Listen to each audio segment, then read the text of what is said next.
Now we're just getting a breaking news where President Donald Trump has said that Iran wants to make a deal rather than face US military action.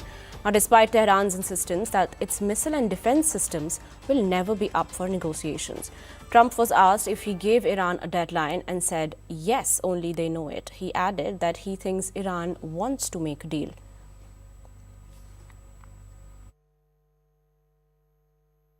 Are you giving Iran any kind of deadline to make a deal before potentially taking Only military they action? know for sure. Do you have a timeline for when you're going to pull back potentially the federal presence there? We'll see how it all works out. You know, they have to float someplace. They might as well float near Iran. But it's a rough situation going on. So I stopped 837 people, as you know, last week from being hung. They were going to hang 830. It was all set.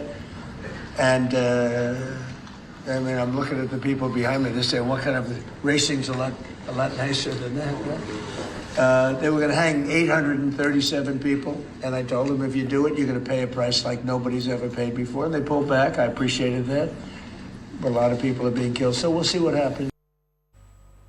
Now, CNN News 18's Akansha Swarup continues to be with us. Akansha, Trump has signaled that Iran is ready to make a deal and said that only Iran knows it, while keeping the specifics under wraps. So what do you make of this claim?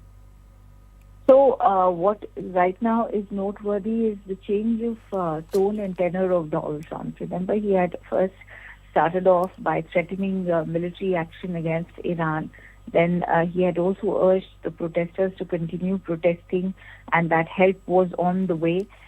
He's in fact most recently spoken about that American armada near Iran, which of course he was referring to was the U.S.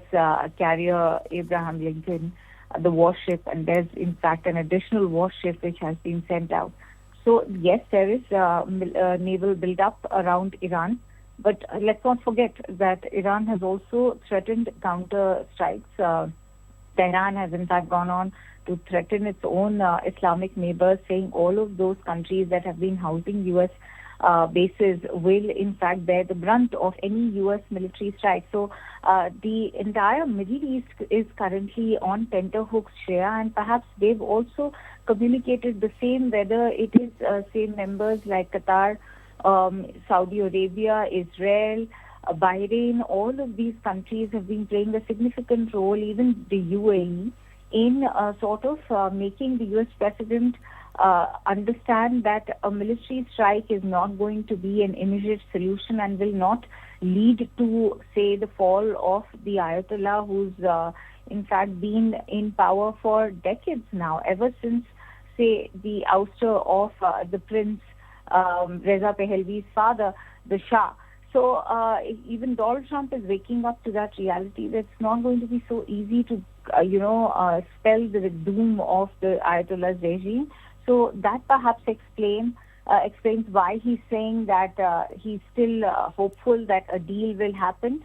At the same time, Tehran has also been making overtures to the Trump administration. So it's being hoped that they will come up with a deal. Right. Thank you, Akansha, for joining in and giving us your crucial input.